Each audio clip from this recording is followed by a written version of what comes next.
Imagine Becky Lynch versus एजे ली women's intercontinental championship. कैसा रहेगा ये मैच? आज की रात देखकर यही लग रहा है कि इन दोनों के बीच में जंग तो होगी, लेकिन ये कब होगी? और रेसल पालोजा के लिए भी 2 मैचेस हो गई फिक्स। वो कौन सी मैचेस होने वाली है?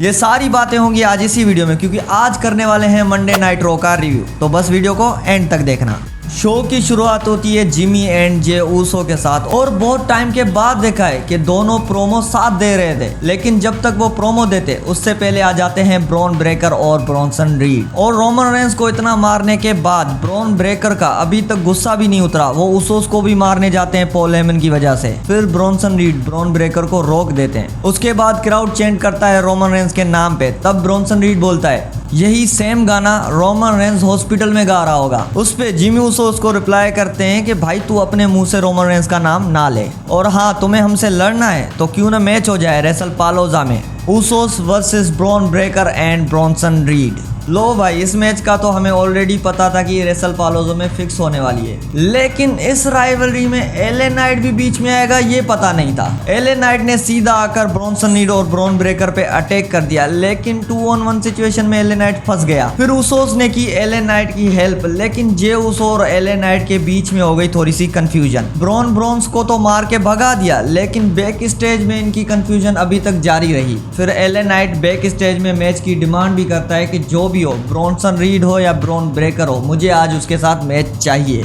और मजे की बात, उसको मैच मिल भी गई, Bronson read versus LA Knight, जो कि होने वाला था आज की रात का मेन इवेंट मैच, जिसमें जे ऊसो बिल्कुल भी इंटरेस्टेड नहीं था। लेकिन जिमी ऊसो ने बोला कि भाई हमें फाइट करनी पड़ेगी, क्योंकि हमें एले नाइट से कोई सिंपैथी नहीं है, हमारे दुश्मन है विजन, उसके लिए हमें एले नाइट का साथ देना पड़ेगा। लेकिन जे ऊसो सुने बगैर वहां से चले गए।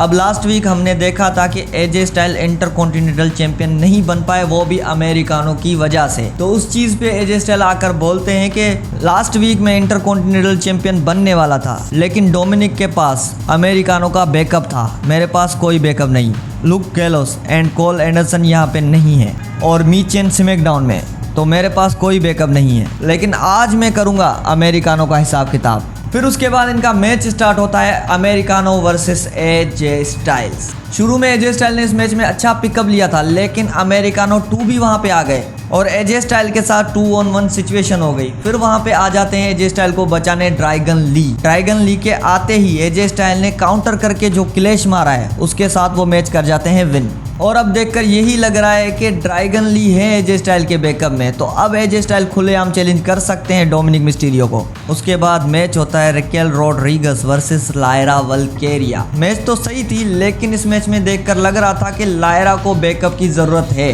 क्योंकि रिकेल ने उसके बैक पे भी अटैक कर दिया और डिस्ट्रैक्शन भी हो रही थी, उसी वजह से लायरा ये मैच हार जाती है। अब लायरा के हारने के बाद मुझे ऐसा क्यों लग रहा है कि बेली जल्द ही आने वाली है। या तो बेली लायरा का साथ देंगी, लायरा को भी हील करेंगी, क्योंकि बेली आ रही है हील टर्न, या तो बेली लायरा के साथ ही राइवलरी करेंगी। अब ये जब बेली आएगी तब ही पता लगेगा। उसके बाद रिंग में आती है हमारी रिटर्न हुई एजे ली, वो भी बेकी लिंच के इंटरकॉन्टिनेंटल चैंपियनशिप के साथ। एजे ली के रिंग में आते ही क्राउड ने जो चेंट मारे हैं, मतलब वेलकम बैक एजे ली के जो चेंट लगे ना, वो औसम थे देखने में। फिर इसको देखकर एजे ली खुश भी हो रही थी वहां पे, और अपनी स्टोरी भी बताई कि कैसे मैंने क्या किया, मैं रिटायरमेंट हुई, फिर अब मैं आई हूँ वापस। और आपको एक बात और बताना चाहूँ कि एजे ली ने अब कॉन्ट्रैक्ट साइन किया है, मतलब वो काफी टाइम रहने वाली है WWE में। उसके बाद बेकी लिंच आ जाती है और एजे ली से बोलती है कि मुझे अपना टाइटल वापस दो। एजे ली टाइटल देने से मना कर देती है। फिर वहां पे आ जाते हैं सेथ रोलेंस के आते ही एजे ली ने चैलेंज कर दिया टैग टीम मैच के लिए, लेकिन बेकी लिंच ने मना कर दिया और बेकी लिंच फिर अपना टाइटल मांग रही थी। फिर एजे ली ने 2 ऑप्शंस दिए। फिर एजे ली ने बेकी लिंच को बोला यहाँ से आकर अपना टाइटल ले ले, पर तुझे रिस्क है तो अपने बंदे को भेज, या तो मेरा चैलेंज एक्सेप्ट कर टैग टीम मैच के लिए, फिर मैं तुम्हें ये टाइटल दे दूंगी। फिर सेथ रोलेंस बोलता है कि नो, मैं हूँ वर्ल्ड हेवीवेट चैंपियन और मैं मैचेस सेट करता हूँ, तो तुम मैच सेट नहीं कर सकती, और ये मैं टाइटल अभी उठा के अपनी ब्यूटीफुल वाइफ को दे देता हूँ। सेथ रोलेंस रिंग में आ जाते हैं, लेकिन एजे ली उनके आगे आ जाती है, मतलब टाइटल उठाने नहीं दे रही थी भाई सेथ रोलेंस को। उसके बाद पीछे से आ जाते हैं CM पंक और फनी चीज तब हुई जब वो बेकी लिंच के पीछे खड़े थे, बेकी लिंच को डरा ही दिया था। फिर वो सीधा चढ़ गए रिंग में, सेथ रॉलिंस को जीटीएस मारने की ट्राई की, लेकिन सेथ रॉलिंस बच गए। उसके बाद सेथ रॉलिंस ने बोला कि तुम्हें मैच चाहिए, ये लो तुम्हारी मैच। तो भाई इसके साथ रेसल पालोजा के लिए दूसरी मैच भी हो गई fix, AJ Lee and CM Punk versus Seth Rollins और बेकी लिंच के बीच में। इतने दिन सीएम पंक को जो तड़पाया है सेथ रॉलिंस ने, अब एजे ली सारे बदले लेंगी सीएम पंक के। रूसेव जब से डब्ल्यूडब्ल्यू में आया है उसको शेमस के अलावा दूसरी कोई अच्छी मैच नहीं मिली।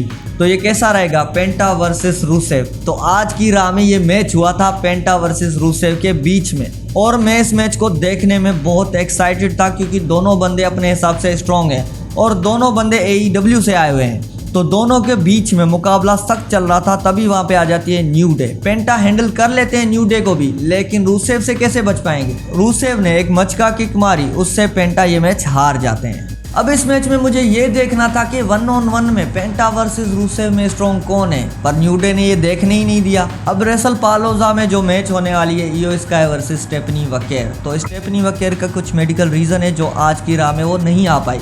तो इयो स्काई परेशान थी कि भाई ये भी मैच गई मेरे हाथ से, लेकिन नहीं, जनरल मैनेजर ने इयो स्काई को बोला कि रेसल पालोजा में तुम्हारी मैच होगी स्टेफनी के साथ, टेंशन नहीं लो।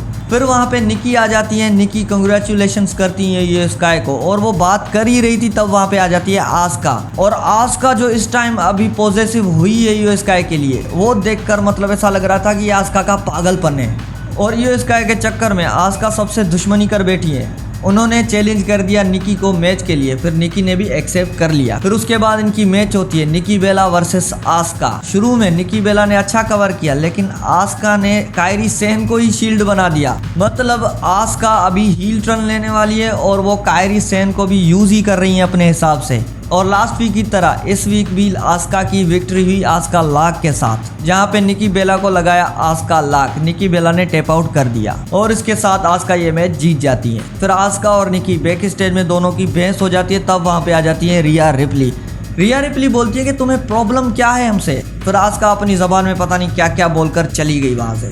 लेकिन ये देखकर इतना समझ आ रहा है कि आस्का हील टर्न लेंगी और बेचारी फंस गई है बीच में कायरी सेन। उसके बाद होता है रा का main event match, LA Knight versus Bronson read. और स्टार्टिंग में ही ब्रॉन ब्रेकर ने डिस्ट्रैक्ट करना शुरू कर दिया था एले नाइट को। फिर भी एले नाइट ने मैच को अच्छा कवर किया। मतलब ये दोनों बंदे कभी रिंग के किस कोने में लड़ रहे हैं, कभी किस कोने में, लेकिन एंड में जैसे तैसे करके ब्रॉन्सन रीड इस मैच को निकाल लेते हैं। फिर क्या, रिंग में अकेले एले नाइट, ब्रॉन्सन रीड और ब्रॉन ब्रेकर दोनों, फिर दोनों चढ़ जाते हैं एले नाइट पे। तभी वहां पे आ जाते हैं Jimmy Uso. Jimmy Uso LA Knight को भी थोड़े टाइम के लिए बचाते हैं, लेकिन जिमी ऊसो को भी एक स्पेयर लग जाता है। फिर वहां से भागते हुए आते हैं जे ऊसो। जे ऊसो ने इन दोनों को बचाया तो सही, लेकिन इसने भी थोड़े टाइम के लिए ही बचाया। देखा जाए तो ब्रॉन्सन रीड और ब्रॉन ब्रेकर दोनों स्ट्रॉन्ग है, तो ऊसोस को मार के जब सुनामी मार रहे थे तब एले नाइट आ जाते हैं स्टील चेयर के साथ। पहले ब्रॉन्सन रीड को गिराते हैं, फिर उसके बाद ब्रॉन ब्रेकर को। ब्रॉन ब्रेकर और ब्रॉन्सन रीड को मार के भगा तो दिया, लेकिन एंड में जे ऊसो ने स्पेयर मार दिया एले नाइट को।